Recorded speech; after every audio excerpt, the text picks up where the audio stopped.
الشيطان الرجيم.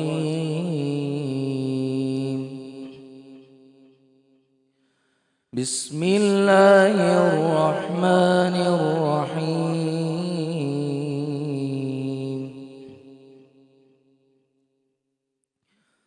لا أقسم بهذا البلد وأنت حل بهذا البلد ووالد وما ولد لقد خلقنا الإنسان في كبد أيحسب أن لن يقدر عليه أحد يقول أهلكت مالا لبدا أيحسب أن لم يره أحد ألم نجعل له عينين ولسانا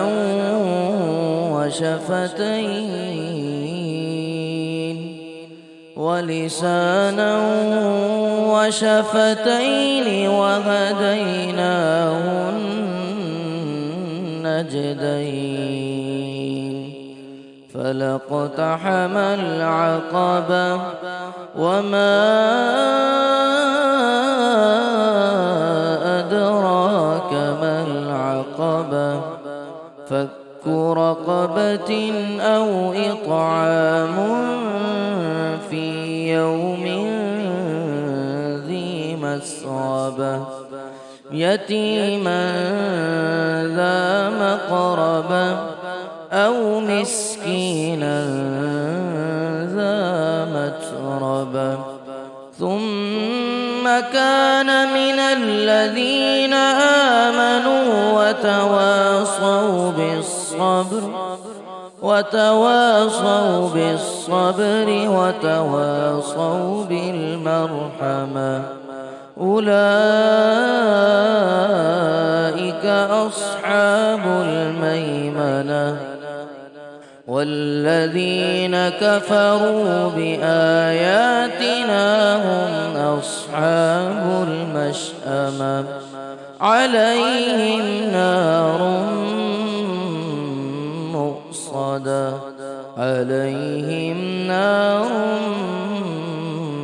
مؤصدة صدق الله العلي العظيم.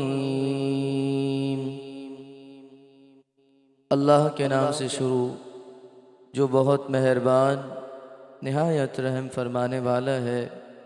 میں اس شہر مکہ کی قسم کھاتا ہوں اور اے نبی آپ اسی شہر میں رہتے ہیں اور قسم ہے باپ کی اور اس کی اولاد کی ہم نے انسان کو محنت اور مشقت میں پیدا کیا ہے.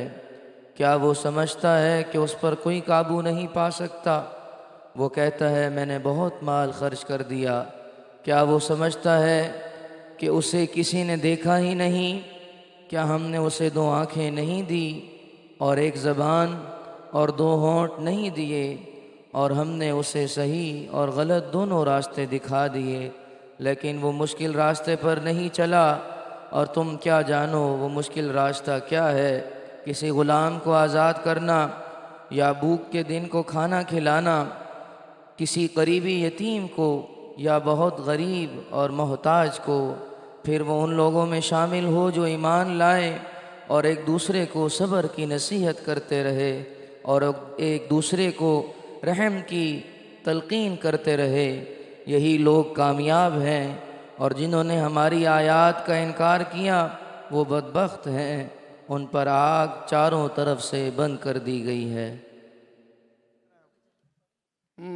بے کس پہ کرم کیجئے سرکار مدینہ،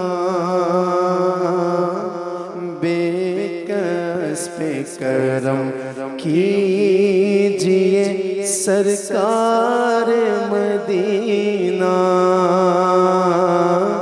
بے کس پہ کرم کیجئے سرکار مدینہ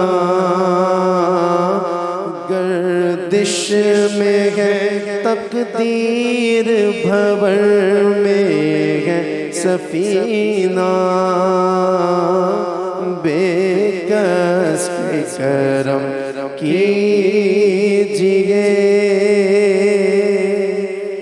مصطفیٰ جان رحمت لاکھوں سلام شمع بز میں ہدایت پہ لاکھوں سلام مصطفیٰ جان رحمت پہ لاکھوں سلام شمع بز میں ہدایت پہ لاکھوں سلام جس سوہانی گھڑی چمکا طیبہ کا چاند جس سوہانی گھڑی چمکا طیبہ کا چاند جس سوہانی گھڑی چمکا طیبہ کا چاند اس دل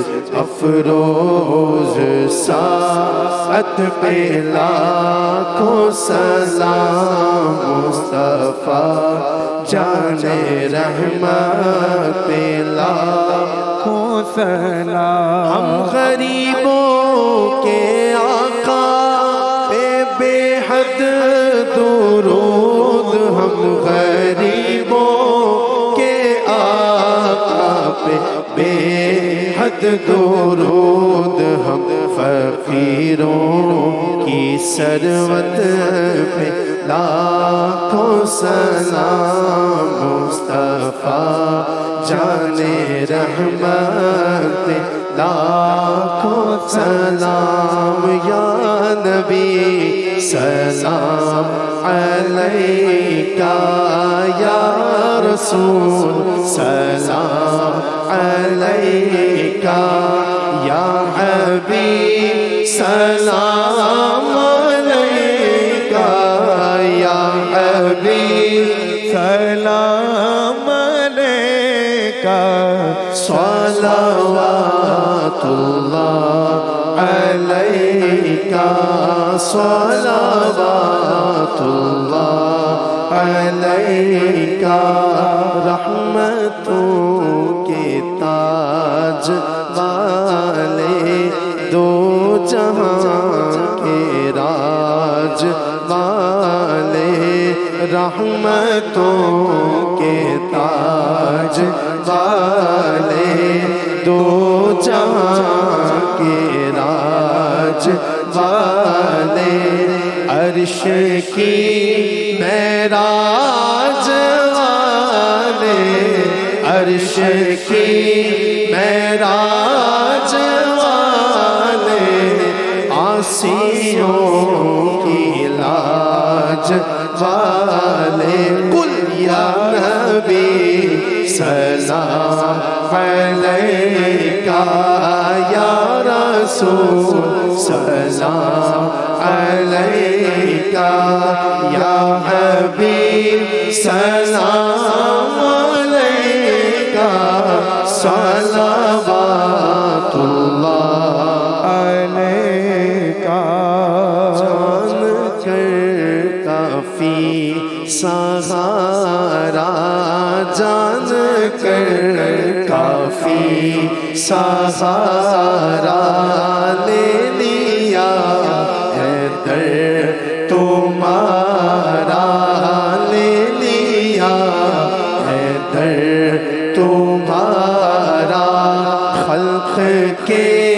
حاکم خدا را خلق کے حاکم خدا را لو سلام اب تو ہمارا یا نبی سلام علیکا یا رسول سلام علیکا یا حبیب سلام علیکا صلوات اللہ علیکا مولاي صلی وسلم دائما ابدا على حبيبك خير الخلق كلهم مولاي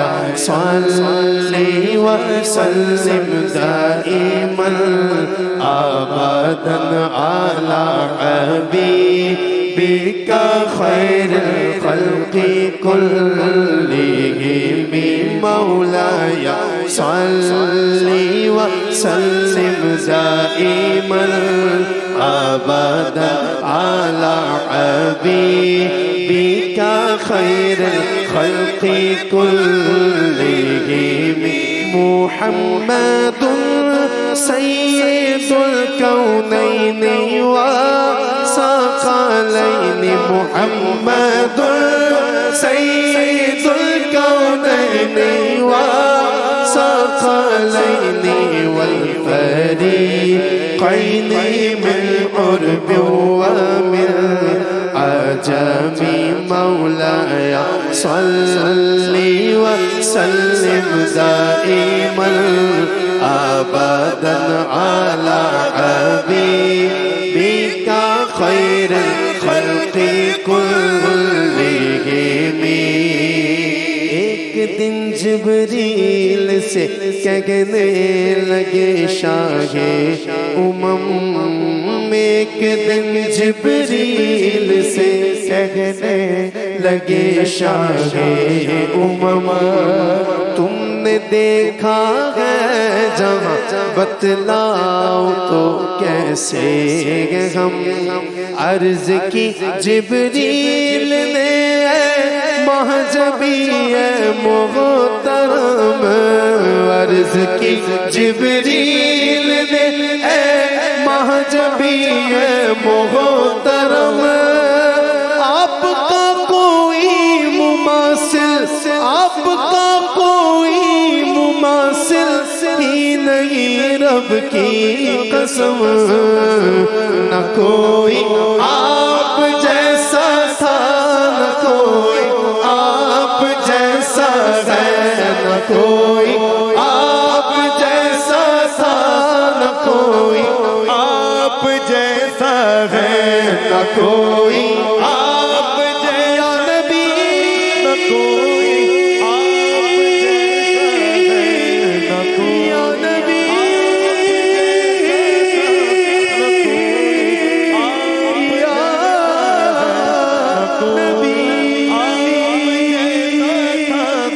کوئی آپ جیسا ہے نہ کوئی آپ جیسا تھا نہ کوئی آپ جیسا ہے کوئی یوسف سے پوچھے مصطفیٰ کا حسن کیسا ہے زمین و آسمان میں کوئی بھی مثال نہ ملی مولاي صلي وسلم دائما ابدا على حبيبك خير الخلق كلهم هو الحبيب الذي ترجى شفاعته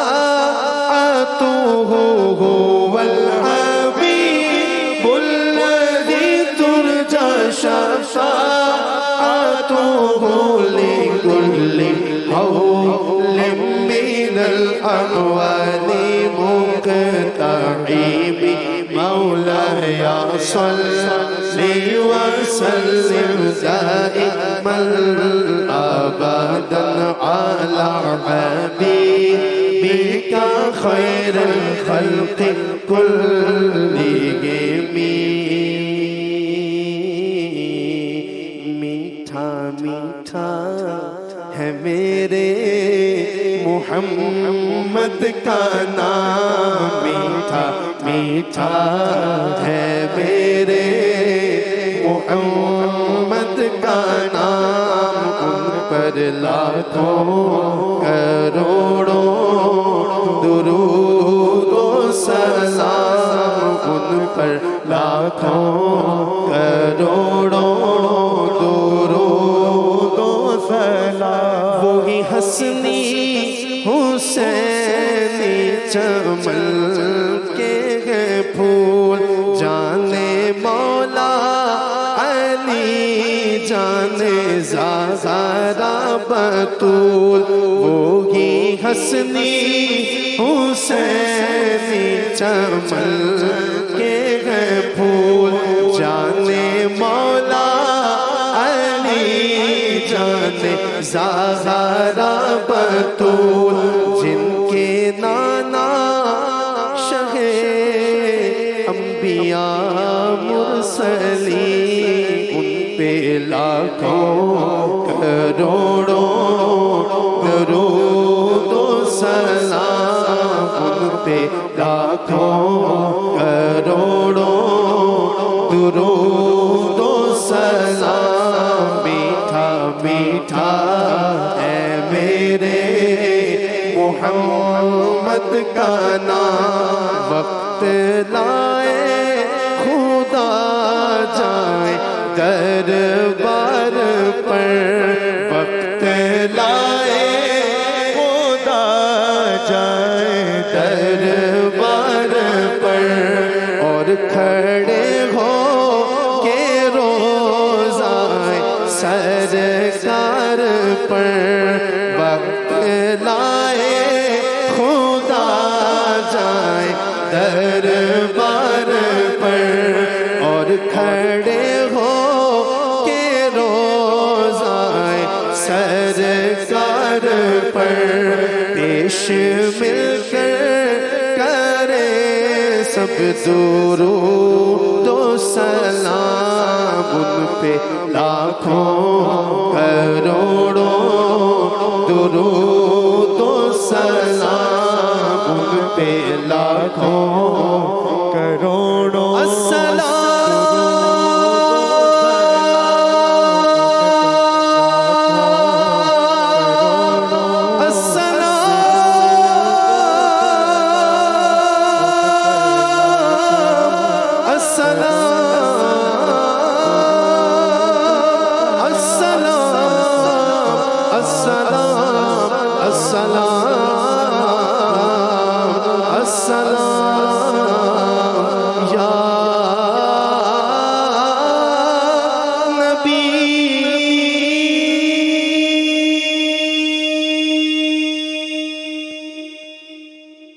سبحان اللہ سبحان اللہ، بہت خوبصورت کلام۔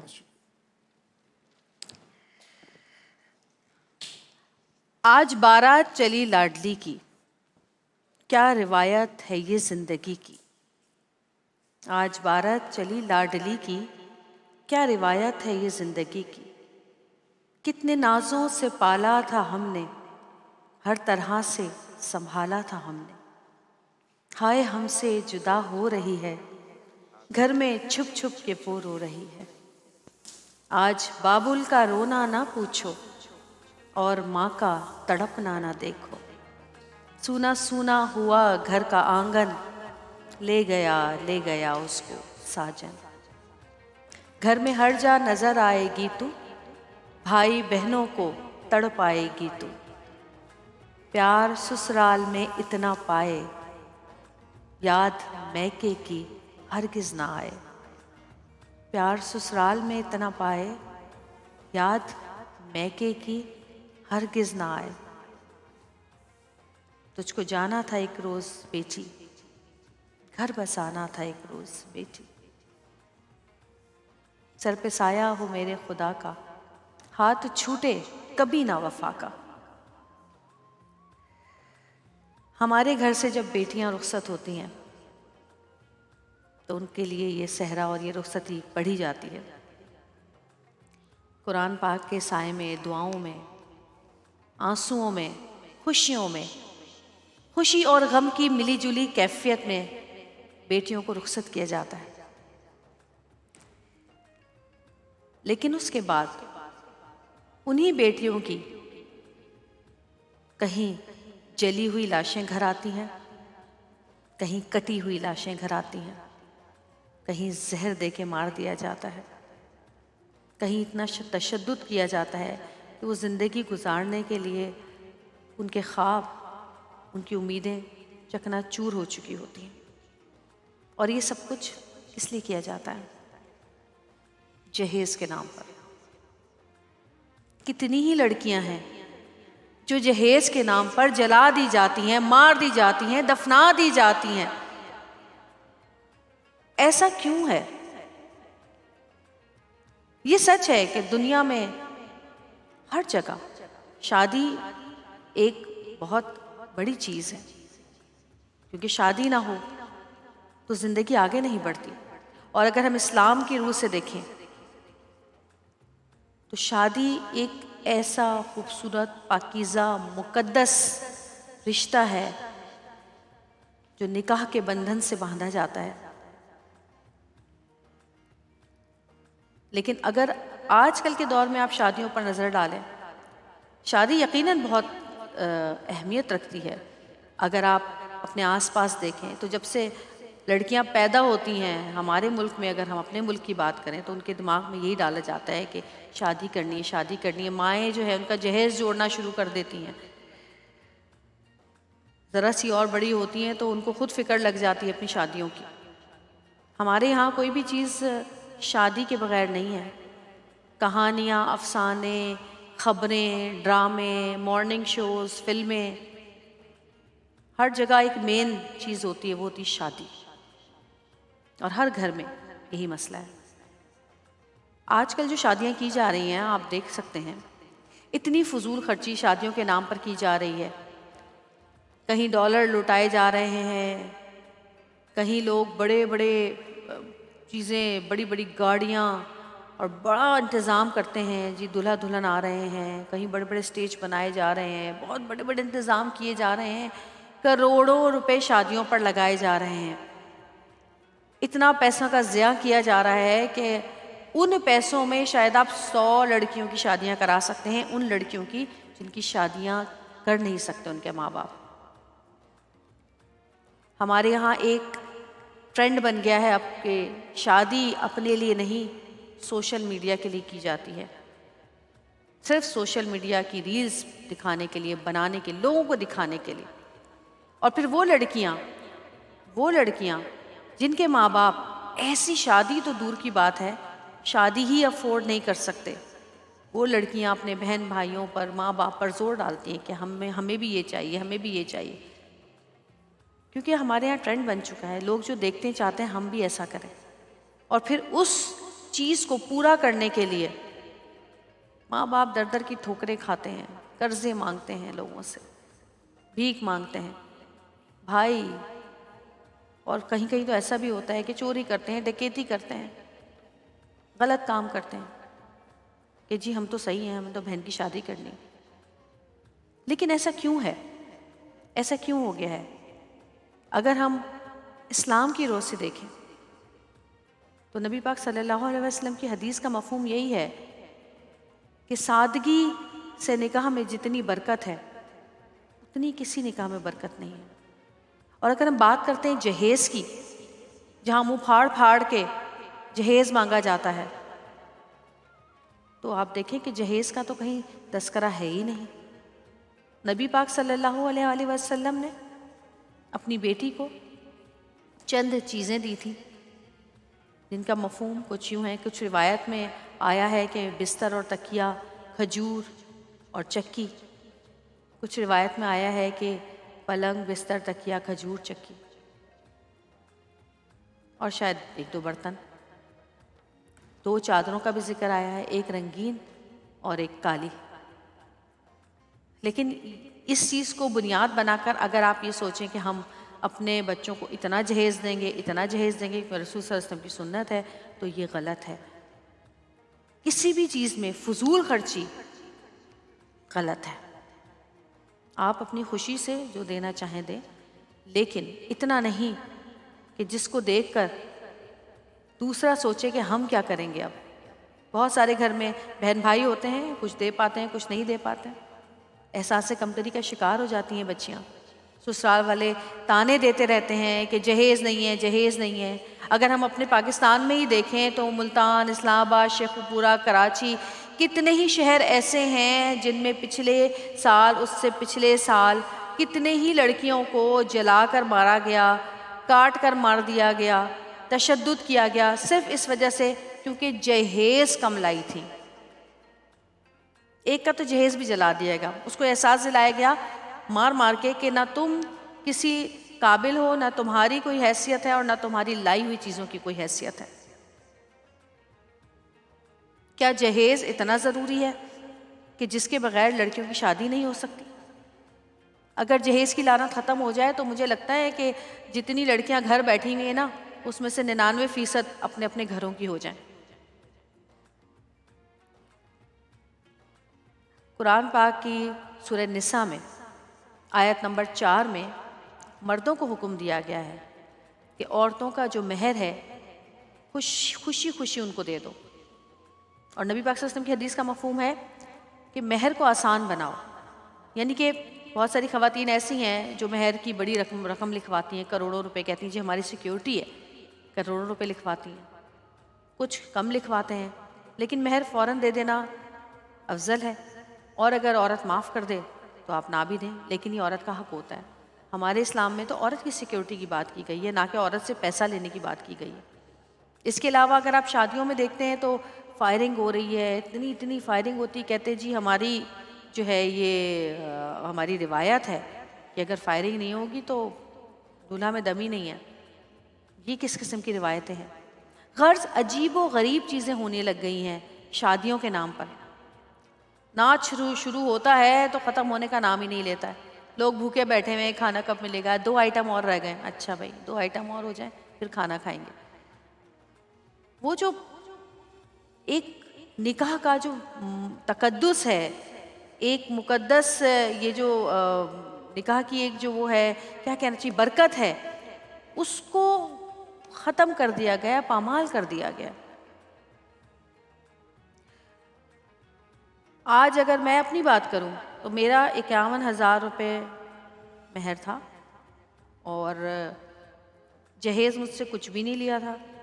سعود نے صاف منع کر دیا تھا کہ کوئی جہیز نہیں چاہیے، اور گھر میں سارا فرنیچر خود ہی لے کے ڈالا گیا تھا، لیکن پھر بھی جو ہمارے پیار کرنے والے رشتہ دار، ماں باپ، بہن بھائی، پھپھے، چاچے، ماموں، ان سب نے جتنا اپنے دل سے دیا وہ دیا۔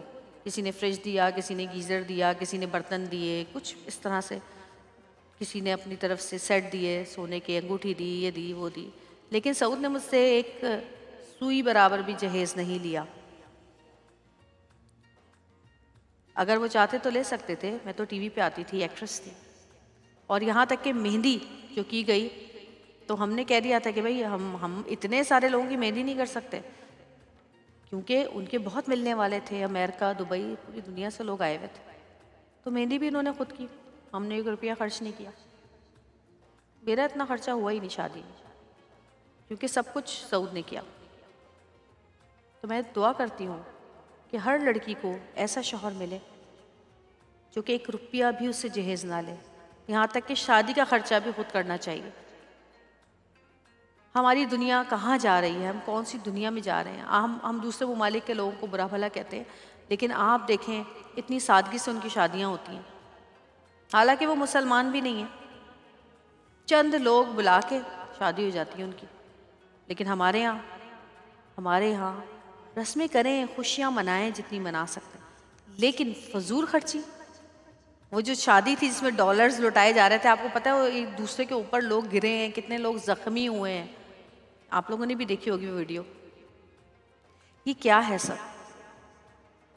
ہمارے یہاں آس پاس اگر ہم دیکھیں تو یہ جو مقدس رشتہ ہے، اس کی برکتوں کے لیے کچھ نہیں کیا جاتا، صرف دکھاوے کے لیے شادیاں ہوتی ہیں، اور یہی وجہ ہے کہ پاکستان میں طلاق کی شرح جو ہے وہ بڑھتی جا رہی ہے۔ اگر ہم دیکھیں تو ہر سال 3.5 لاکھ طلاقیں رجسٹرڈ ہوتی ہیں، جبکہ 2020 سے ان میں 35% اضافہ ہو رہا ہے۔ اور نادرا کے ڈیٹا کے مطابق اس وقت پاکستان میں باضابطہ طلاق یافتہ خواتین کی تعداد 7,44,000 ہے، جبکہ آدھی سے زائد وہ خواتین ہیں جن کا نکاح اور طلاق نادرا میں رجسٹرڈ ہی نہیں ہے۔ 2023 سے 2025 تک کراچی اور لاہور میں 15,900 طلاقیں ہوئیں، جن میں 8,000 سے زائد ایسی شادیاں تھیں جن کو 1 سال بھی نہیں ہوا، جبکہ پورے پاکستان میں غیر سرکاری اعداد و شمار کے مطابق یہ تعداد 2 لاکھ سے بھی اوپر ہے۔ اور طلاق وہ واحد حلال چیز ہے جو اللہ تعالیٰ کو شدید ناپسند ہے۔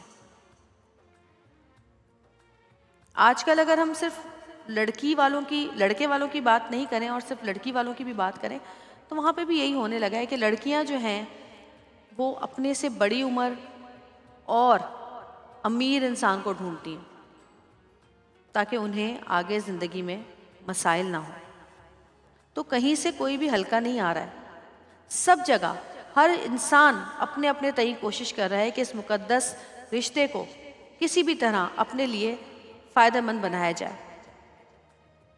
اور یہی وجہ ہے کہ ہمارے یہاں رشتے جو ہے جب خالص نہیں ہوتے، پیور نہیں ہوتے، اچھی نیتوں پہ نہیں رکھے جاتے تو جلدی ختم ہو جاتے ہیں۔